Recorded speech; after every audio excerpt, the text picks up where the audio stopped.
Me pregunten quién soy, ni si me habían conocido, los sueños que había querido. Palo Grande era bien habitado. Los primeros habitantes asentaban a su familia y de ahí iban naciendo sus hijos, iban haciendo sus casitas y se iba haciendo el caserío. Pero total que quizás eran casi llegaban como a 600 casas. Los caseríos eran grandes, pues en familia. Caserío El Centro, que era acá donde está la iglesia, caserío Los Girones, caserío El Gramal, caserío Los Acostas. Estaba un caserío que le llamábamos caserío Los Herreras, Los Artigas. ¿Por qué le pusieron Palo Grande? Algunos dicen que si había un palo que era demasiado grande y que por eso le pusieron Palo Grande. Pues tenían unas costumbres muy bonitas, porque desde antes, pues Palo Grande yo veía que era muy organizado y bien unido. Los señores de antes, pues yo los veía que de veramente sí se esforzaban ellos porque Palo Grande se mantuviera unido y también en los trabajos eran siempre comunitarios, sí. Porque yo recuerdo que todas estas calles que tenemos empedradas, pues lo hacía la comunidad. Y no, antes no se cobraba, y no que era todo mano de obra, o sea, comunitaria. Yo me recuerdo que antes hacíamos una actividad que le llamábamos turnos. Y también luego de ese turno pues se hacían ventas, se ponían unas pititas con ticket, o sea, con unos papelitos, y esa era una sorpresa, uno la compraba y allí lo que le salía en ese papelito, eso le entregaban, pero eso se compraba, ese papelito, y todos esos fondos eran para la misma actividad. Luego libre ya de cosas, por ejemplo, ya de los tamalitos, los pasteles, que esa ha sido siempre la tradición de acá de Palo Grande, sus comidas típicas, que ahorita todavía pues estamos siempre con esas mismas ventas, tamalitos, pasteles, pupusas, yuquitas, papitas, todo eso, y eso siempre ahorita lo tenemos también. Por ejemplo, para hacer las fiestas patronales siempre había una directiva, un comité. Yo recuerdo que habían mayordomos en la iglesia. Estos mayordomos se encargaban que ya para la fiesta patronal salían a los caseríos a nombrar capitanas, eran señoras. Entonces estas señoras eran las que ya quedaban como encargadas para trabajar en todo lo que eran las fiestas, ¿sí? Y de cada capitana pues hacían también una actividad también, porque allí andaban unos señores con guitarra y cuando la capitana aceptaba, que sí, ella decía que sí estaba de acuerdo, decían a tocar bien, o sea, le celebraban pues la palabra que ella había dado de que sí aceptaba. Pues las fiestas patronales acá son en honor a nuestro patrono, señor San José, por eso el cantón, su nombre es San José Palo Grande, porque el propio día de él es el 19 de marzo. Se hacían las carreras de cinta, la quema de pólvora y la entrada con San José y daban horchata, y eso todavía cuando retornamos dijimos que eso lo íbamos a volver a hacer. Aquí lo que se cultivaba bastante, vaya, más del maíz, los frijoles, arroz poco, pero las hortalizas y las frutas sí. Yo recuerdo que en todas las casas estaban rodeadas de árboles de naranjas. En la parte alta, las huertas, ¿verdad? Aquí va un montón de bestias con las cargas de guineo. De aquí le iban señoras en los canastos a vender el guineo de seda a Suchitoto. Y también se cultivaba mucho la cebolla, repollo, chile, rábano, que los sábados salía el montón de bestias cargadas de cebolla al de pillo y el aceituno. Ahí cargaban en los buses, arriba de los buses montaban la red. Unos iban para San Salvador, para la Tiendona, otros para Chalatenango, para Aguilares. Yo recuerdo que los muchachos, todos tenían sus caballos, pues a quien tenía su mejor bestia y le gustaba con su sombrero de pelo. El día domingo iban bien catrines a Suchitoto o a ver a las novias a otros cantones. Sobre la educación, cuando no había escuela pública, los papás los ancianos, tatarabuelos, pues, contrataban una persona que podía leer y escribir, ¿verdad? Como maestro. Los traían y les pagaban su dinerito, poco, ¿verdad? Pero le daban la comida, alojamiento para que les enseñara a leer y a escribir a nuestros abuelos, pues. La escuela donde yo hice hasta mi 5.º grado, mi abuelo la construyó porque el hermano de él fue en 1932 fue alcalde de Suchitoto, se llamaba Ruperto Martínez. Y él se propuso para que dieran la primer maestra oficial. Dice que cuando la contrataron que se viniera para acá, ella ganaba 40 colones. O sea, de que cuando el conflicto armado teníamos 3 escuelas acá.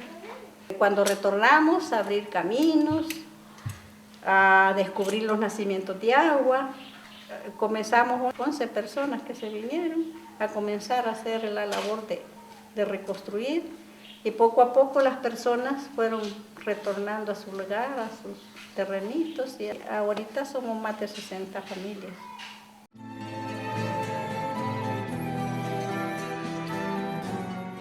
Mi caserío donde yo nací y allí vivo ahorita actualmente es el Gramal.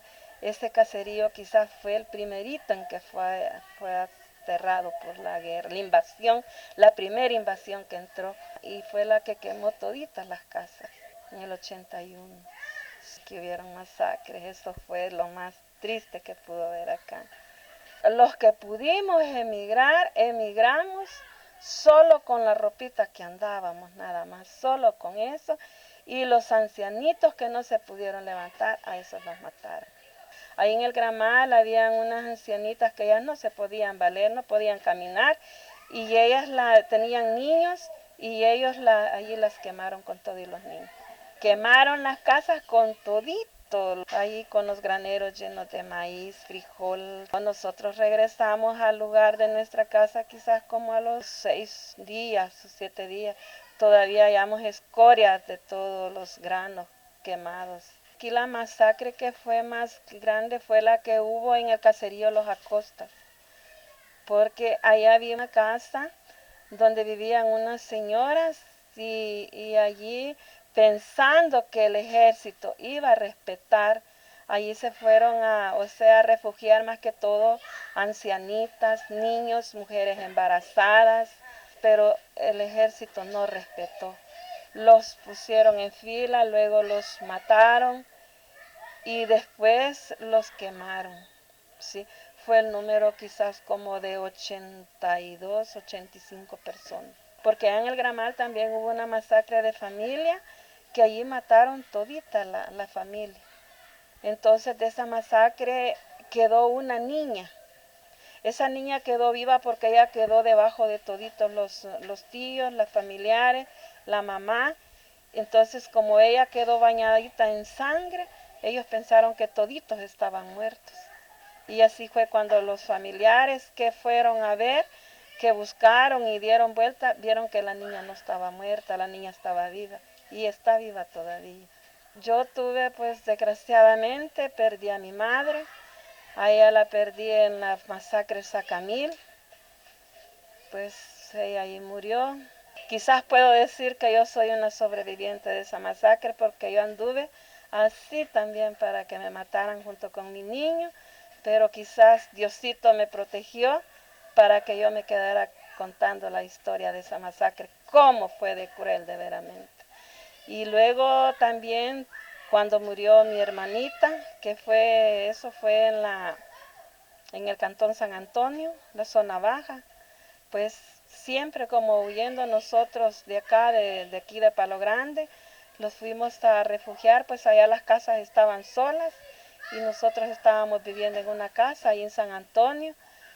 Y pues con el tiempo que se dieron cuenta que allí estaba habitado y que habían también campamentos, los mandaron a echar un borbandeo bárbaro ahí, que eran los 3 tiempos, le decíamos nosotros, desayuno, almuerzo y cena. Entonces, ¿cuál fue el caso? Que un día en la mañanita, como cosa de las 6:30, fue cuando entró la aviación. Nosotros estábamos preparando el desayuno, con mis hermanas, pues yo tenía una hermana ese día de que a las 4 de la mañana había dado a luz a un niño. Se fuera al Tatú, porque así como unos metros de la casa, en una finquita, ahí teníamos el buzón, conocido como Tatú. Eran unos hoyos que se hacían bajo de tierra, ¿sí? Y luego allí solamente se le dejaba una ventanita más o menos en donde uno cupiera para entrarse en el momento que venían los aviones. Y uno corría ligero pues a meterse uno por uno.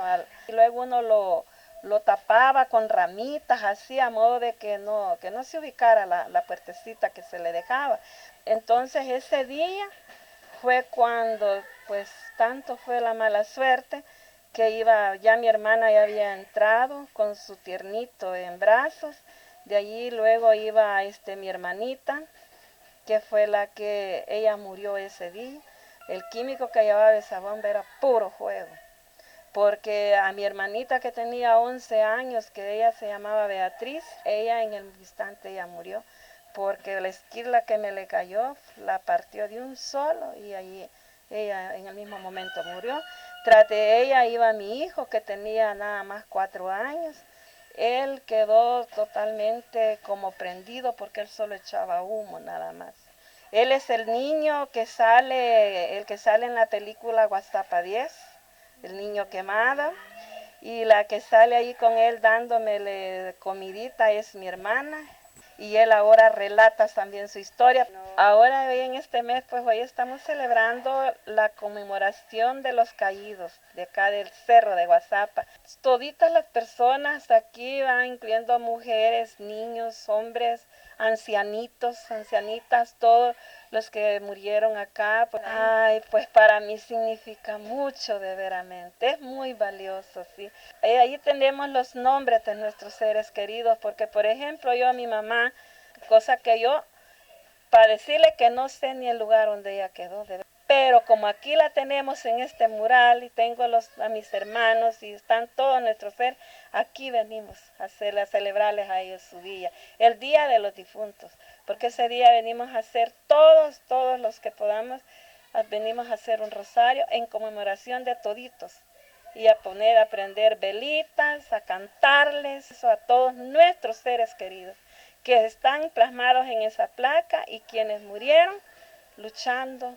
Por ejemplo, los niños inocentemente no saben por qué dieron la vida. Tenemos que hacer algo en memoria de toda esta gente que murió de aquí de Palo Grande. Entonces, hace 17 años que se comenzó. Entonces, el compadre Lino, él empezó a recopilar nombres. Y fue una idea que todas decíamos, a ver si lo logramos. Pero gracias a Dios aquí lo que nos favoreció fue las personas de aquí de Palo Grande que viven en Los Ángeles. Allá hay un comité que se llama Copala. Y por fin pues se logró con la ayuda económica de ellos, ¿verdad? Nos reuníamos y pensábamos cómo lo íbamos a hacer, a dónde lo íbamos a colocar. Porque nosotros la comunidad tenía que aportar con la mano de obra. Por ejemplo, la placa es una cosa muy cara, ¿verdad? No podíamos por los fondos, entonces de allá de Estados Unidos nos mandaron el dinero. Que el piso no lo hiciéramos ni de cemento ni de ladrillo, porque todas las casas de los antepasados eran enchapaditos con lajitas. Y organizamos, llevamos niños, jóvenes, bestias, personas adultas y nos fuimos en una caravana a recopilar las piedras. El día que se develó la placa fue bien emocionante porque vino muchas personas, familiares de las personas que están ahí. Una satisfacción pues de haber hecho algo en memoria de todos nuestros seres queridos. Mi familia, nosotros éramos 14 hermanos, 7 mujeres y 7 hombres. De los 14 solo hemos quedado 6, o sea que murieron 8. Entonces, y para mí era muy triste, por ejemplo, el día de finados, todo el mundo va al cementerio a colocar una flor a la tumba de su ser querido. y nosotros no podíamos hacer. Me decían, vaya, fulano cayó en tal parte, pero yo no conozco, yo no puedo ir. Pensar esa necesidad que yo tenía, ¿verdad? Por mis seres queridos, y hoy que están sus nombres ahí, yo los puedo leer, yo puedo venir, yo puedo ponerles una flor, una vela. Para mí ha sido de mucha satisfacción, pues, y me ha ayudado mucho. 4 de mis hermanos murieron en Chalatenango en octubre, en el trayecto del 3 de octubre al 6 de octubre. Para mí esa fecha es bien importante. Participar y conmemorar esto tiene mucho significado. La hemos celebrado, pusimos enero porque fue en enero cuando la develación, ¿verdad? Que ya la colocamos ahí en ese lugar. Sirve algo como de reencuentro, viene toda la gente, aunque está afuera de aquí, de Palo Grande, pero vienen ese día a convivir, ¿verdad? El momento, la vigilia aquí con nosotros. Yo recuerdo la primera vez que la hicimos, toda la noche, 10 minutos pasaban 2 personas a hacer guardia. Y también los testimonios que daban las personas, ¿verdad? De acá y de muchas personas que anduvieron en el conflicto, daban su testimonio, lo que vivieron acá. Se dieron muchos acontecimientos lamentables, pues, ¿verdad? Y muchas injusticias. La violencia contra el pueblo. Por ejemplo, nosotros nos fuimos de aquí de Palo Grande para Aguilares, porque allá vivían mis abuelos. Y cuando llega Aguilares, el padre Rutilio Grande, ¿verdad? Que los valores que él predicaba, nos abrió la conciencia, pues, de qué hacíamos. Entonces, allí comienzan los movimientos, ¿verdad? De los campesinos. Entonces, nosotros veíamos, pues, ¿verdad? Que lo injusto que se vivía, pues, ¿verdad? Cuando se daban las elecciones, se daban casos tremendos. Yo fui testiga de muchas cosas absurdas que se cometían, ¿verdad? Entonces yo pienso que todas esas cosas se fueron acumulando en el pueblo, pues, ¿verdad? Y se desata, pues, ¿verdad? La violencia. Cuando ya matan a Monseñor, la gente ya no soportó. Pero yo pienso que eso es por la ambición, ¿verdad? Del dinero, del poder, de manipular a los demás, ¿verdad? No darles el valor humano a todas las personas. Yo pienso que eso fue el origen de este conflicto tan triste.